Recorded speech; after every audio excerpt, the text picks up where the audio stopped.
जरकान क्यों होता है और उसके फैलने की सबसे बड़ी वजूहत क्या है। अस्सलाम वालेकुम, मेरा नाम डॉक्टर उमर फारूक है, मैं मेडिकल स्पेशलिस्ट हूँ।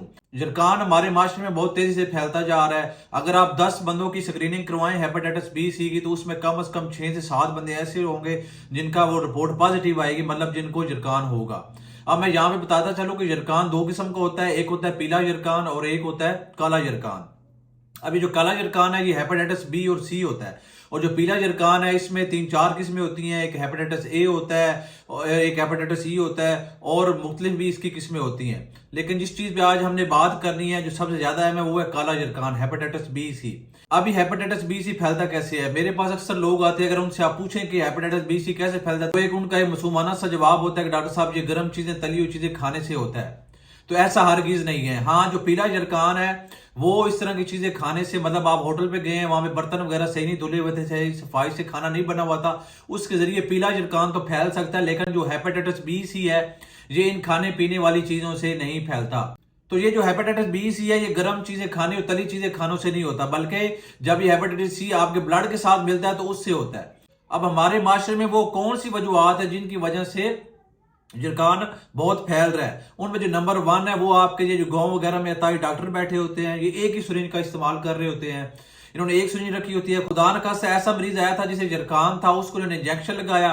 अब उसी के बाद कोई और मरीज आया जिसे जरकान नहीं था, उसी सिरिंज से भर के इंजेक्शन उसे लगा दिया तो उसे फौरन जरकान हो जाएगा। दूसरा, ये लोकल दंदान साज है जो ये रोड वगैरह पे बैठे होते हैं, इनके पास जो आलाते जराई होते हैं ये उसको स्टेरिलाइज, उसको प्रॉपर धोते नहीं है। जब तक आप इसको केमिकल से ना धो ये नहीं साफ होते।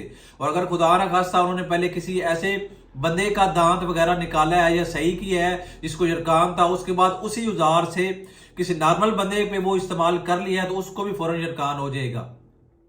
तीसरा, ये जो हमारे नाई हज़रात है, बार्बर्स है, हमाम वाले हैं, अगर खुदा न खास्ता किसी ऐसे बंदे की शेव की जिसको जरकान था, उसको कट लगा और वो जरासीम जो है उस ब्लेड्स पे आ जाएंगे, वो जो उस तरह उस पे आ जाएंगे। और अब उन्होंने अगर वो दूसरे बंदे नॉर्मल बंदे में इस्तेमाल किया है, उसे खुदा न खास्ता कोई बारीक कट भी लग गया है, तो ये जरासीम ब्लड के जरिए उसके अंदर चले जाएंगे और उसको भी जरकान हो जाएगा। चौथा, ये जो आप खून वगैरह लगवाते हैं, खून अगर किसी ने लगवाना है तो प्रॉपर उसकी पहले स्क्रीनिंग होती है कि उस बंदे को हेपेटाइटिस बी सी तो नहीं था। तो जब भी आपने ये ब्लड वगैरह लगवाना है तो लाजमी पहले उस बंदे की हेपेटाइटिस बी सी की स्क्रीनिंग करवानी है, कहीं उसको जरकान तो नहीं है। दूसरा, ये हम बिस्तर के दौरान भी एक बंदे से दूसरे बंदे को ट्रांसफर हो सकता है। अगर खुदा न खास्ता खावंद को है तो बीवी को लग सकता है, अगर बीवी को है तो खावंद को लग सकता है। और खुदा न खास्ता हमल के दौरान ये माँ से बच्चे को भी लग सकता है। तो लिहाजा अगर किसी को जरकान है तो वो इसका फौरन इलाज करवाए। ये वो चंद जो बड़ी वजूहत है जो हमारे माशरे में पाई जाती है जिसकी वजह से जरकान बड़ा तेजी से फैल रहा है। तो अगर किसी को पहले जरकान है तो इसका इलाज बिल्कुल मुमकिन है। आपने 3 महीने का कोर्स करना है, उसके बाद ये आपको जरकान बिल्कुल ठीक हो जाएगा। और अभी तक अगर किसी ने अपना हेपेटाइटिस बी सी का टेस्ट नहीं करवाया तो वो लाजमी एक दफा अपना और अपने घर वालों का करवाएं। और दूसरा, जो मैंने ये 5 वजूहत बताई है, इसमें जो सबसे पहली वाली वजूहत बताई है, अगर आपने किसी लोकल डॉक्टर से इंजेक्शन लगवाना भी है तो आपने सामने उससे नई सिरिंज खुलवाएं, पुरानी सिरिंज का इस्तेमाल हरगिज ना करवाएं। और जो आपने दांतों वगैरह का काम करवाना था किसी क्वालिफाइड डॉक्टर से कराएं। बराए मेहरबानी किसी जो रोड पे बैठे हुए जो लोग जो दंतसाज होते हैं इनसे बिल्कुल ना करवाएं। और दूसरा, अगर आपने नाई के पास जाना है तो आपने जो किट है, जो बार्बर किट मिल जाती है 1000-1200 की मिलती है, उसमें आपकी सारी चीजें होती हैं, तो आप अपनी वो ले लें। जब भी जाएं और उनको दें कि इसके जरिए मेरी वो शेव कर दे या कटिंग कर दे, तो लिहाजा आप अपनी किट का इस्तेमाल करें। अगर आप इन सारी चीजों पे ये अमल कर लेंगे तो आपको कभी जरकान नहीं होगा।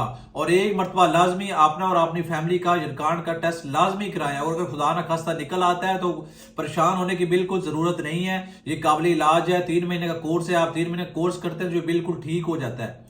और दूसरा ये होता है, एक हेपेटाइटिस बी होता है और सी होता है। जो हेपेटाइटिस बी है इसे हिफाजती वैक्सीन भी होती है, अगर किसी ने नहीं लगवाई तो हेपेटाइटिस बी की वैक्सीन लगवा ले तो उसे कभी हेपेटाइटिस बी नहीं होगा।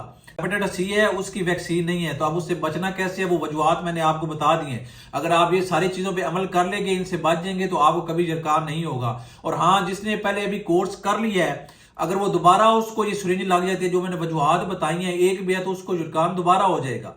तो लाजमी ये आपने एहतियात लाजमी करनी है।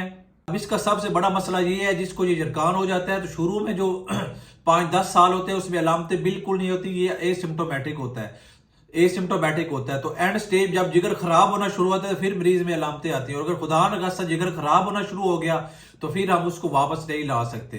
तो लिहाजा आपने और घर वालों की स्क्रीनिंग लाजमी कराए। अगर खुदा न खास्ता किसी का जरकान निकल आता है तो वो बर वक्त अपना इलाज कराए, और जो मैंने वजूहात बताई हैं इन पे अमल करें और इन चीज़ों से बचें, तो आप इंशाल्लाह जरकान से महफूज रहेंगे। तो ये वीडियो आपने और अपने रिश्तेदारों के साथ लाजमी शेयर करें ताकि वो भी इससे मुस्तफीद हो सके। शुक्रिया।